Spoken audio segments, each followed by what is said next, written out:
আসসালামু আলাইকুম ক্লাস 9-এর বাচ্চারা। তো তোমাদের কিন্তু ইতোমধ্যে 5 মাসেরও বেশি পার হয়ে গেছে, কিন্তু অনেক মেসেজ আমি এরকম পাই যে তোমরা ফিজিক্স কীভাবে পড়বা এটা এখনও কিন্তু বুঝে উঠতে পারো নাই, অ্যান্ড দক্ষতাটা ওইভাবে আসতেছে না হাতে, বা তুমি কনফিডেন্স পাচ্ছ না যে তুমি কিভাবে ফিজিক্সটাকে আগাবা, তাই না? তো ফার্স্ট অফ অল তুমি ক্লাস 9-এ উঠছো, তোমার লাইফে প্রথম ফিজিক্স পড়া শুরু করছো, ঠিক আছে? ফিজিক্স আগের থেকেই হয়তো টুকটাক জিনিসপত্র তোমরা পড়ছো, বাট ফিজিক্স বইটা তো আর কি প্রথম ক্লাস 9-এ উঠেই পাওয়া, তাই না? তো ফিজিক্স নামে তুমি প্রথম পড়া শুরু করছো। সো ফার্স্টেই বলি, ফিজিক্স জিনিসটা এতটাও সহজ না আসলে যে তোমার শুরু থেকেই সহজ লাগা শুরু করবে, তাই না? তো এখন এইখানে কয়েকটি স্ট্র্যাটেজি আছে। দেখো, ফিজিক্স তোমার এখন কী কীভাবে পড়া লাগবে অ্যাকচুয়ালি। ফার্স্ট অফ অল তোমার টিচারের ক্লাস করবা, আগেই বই পড়ে বুঝতে পারবা না, ঠিক আছে?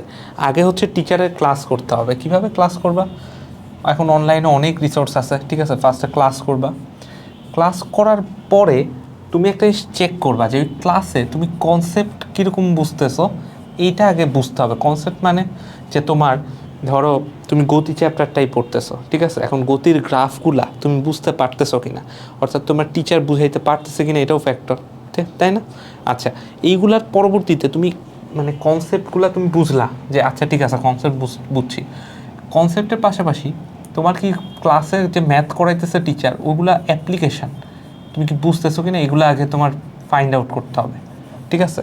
তাই এটা কী করলা বলো তো? ফার্স্টে ক্লাস করলা, ক্লাসে তুমি কনসেপ্টগুলোকে জানার চেষ্টা করলা, তারপরে হচ্ছে ওইটার ক্লাসে যে ম্যাথগুলো করাইছে বা অ্যাপ্লিকেশান বেশ কিছু কোশ্চেন করাইছে, ওগুলো তুমি বুঝতে হবে, তোমার আগে বোঝা লাগবে, বুঝছো? ফার্স্ট অফ অল, ওকে? এরপরে তুমি একটা জিনিস করবা, সেটা হচ্ছে বই পড়বা। এইবার আসো, বই পড়ো, ঠিক আছে? ফার্স্টেই বই পড়লে হয় কি, তুমি জিনিসগুলো বুঝো না, তোমার কাছে ওভারওয়েলমিং লাগে, ভালো লাগে না আর কি, ঠিক আছে? অ্যান্ড সব কিছু জগা খিচুড়ি পেকে যায় মনে হয়, তাই না?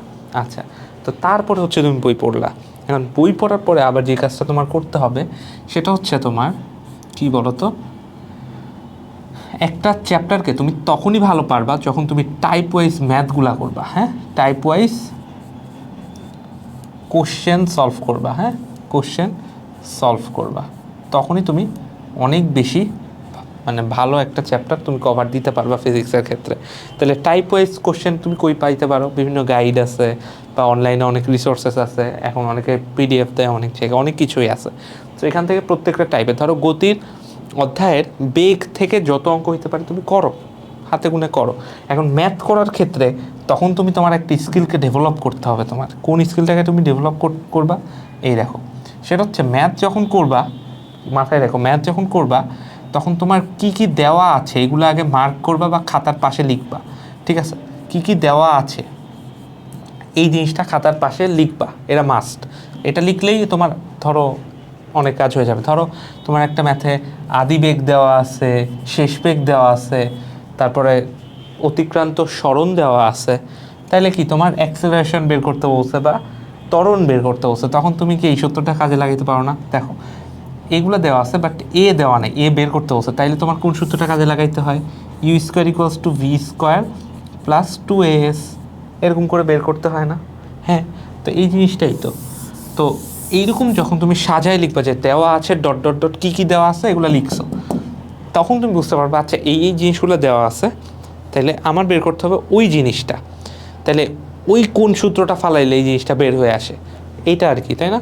আরেকটা জিনিস হচ্ছে, যখন ম্যাথ করবা মাস্ট ম্যাথে ফর্মুলাগুলোকে বারবার প্র্যাকটিস করবা, ফর্মুলাগুলোও বারবার লিখবা, ঠিক আছে? ফর্মুলা বারবার লিখবা, তাহলে দেখবা যে ফর্মুলা যখন মাথায় ঢুকে যাবে তোমার, তুমি কি কি দেওয়া আছে ওইটা যখন দেখবা ডিরেক্ট মাথায় চলে আসবে যে আচ্ছা এইগুলো দেওয়া আছে, এই ফর্মুলাটা ইউজ করে দেবো আমি এখন। বুঝাইতে পারছি? ওকে, এর পরবর্তীতে যে কাজটা করবা সেটা হচ্ছে আমাদের, দেখো একটা চ্যাপ্টার পারা মানে কি, এর ক খ গ ঘ সবই তো পারতে হবে, তাই না? হ্যাঁ, তো এরপরে তুমি যখন টাইপ ওয়াইজ কোশ্চেনগুলো সলভ করলা, এরপর তুমি যেটা করবা সেটা হচ্ছে ওই চ্যাপ্টারের সিকিউ কোশ্চেনগুলোকে সলভ করা শুরু করবা। কি করবা ভাইয়া? সিকিউ কোশ্চেনগুলোকে সলভ করা শুরু করবা। সিকিউ এর পরে যে কাজটা করবা সেটা হচ্ছে আমার এমসিকিউগুলোকে সলভ করা শুরু করবা। আর সবার লাস্টে একটা চ্যাপ্টারের যেটা পড়বা সেটা হচ্ছে ক আর খটা পড়বা। অর্থাৎ দেখবা যে এই ক্লাসেই অলরেডি তোমার কি হবে বলো তো, ক খর অনেক বেসিক চলে আসবে। তোমাকে টিচার পড়াচ্ছে যে ধরো বল কাকে বলে, ঠিক আছে, তো এই বা তোমার হচ্ছে তরঙ্গ কাকে বলে, এগুলো যখন পড়াচ্ছে টিচার, ঠিক আছে, তখন সে অলরেডি এই ক নাম্বারটা বলে ফেলছে।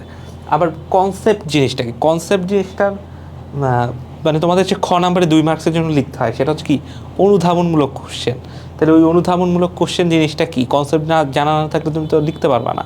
সো ক্লাসেই অলমোস্ট এই ক খ পার্টটা কভার হয়ে যায়, এই জন্য আমি এটা সবার লাস্টে রাখছি, ঠিক আছে।